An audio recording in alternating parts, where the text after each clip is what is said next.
សួងការពារជាតិតៃវ៉ាន់បានប្រកាសនៅថ្ងៃទី30ខែធ្នូឆ្នាំ2025ថា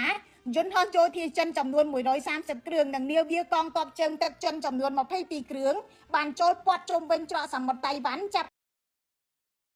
ក្រសួងការពារជាតិតៃវ៉ាន់បានប្រកាសនៅថ្ងៃទី30ខែធ្នូឆ្នាំ2025ថា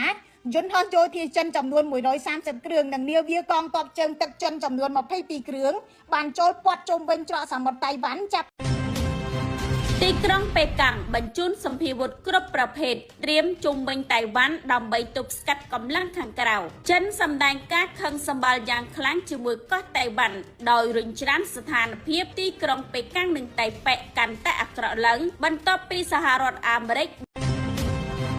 ទីក្រុងប៉េកាំងបញ្ជូនសម្ភារវុធគ្រប់ប្រភេទត្រៀមជុំវិញតៃវ៉ាន់ដើម្បីទប់ស្កាត់កម្លាំងខាងក្រៅចិនសម្ដែងការខឹងសម្បាល់យ៉ាងខ្លាំងជាមួយកោះតៃវ៉ាន់ដោយរុញច្រានស្ថានភាពទីក្រុងប៉េកាំងនិងតៃប៉េកាន់តែអាក្រក់ឡើងបន្ទាប់ពីសហ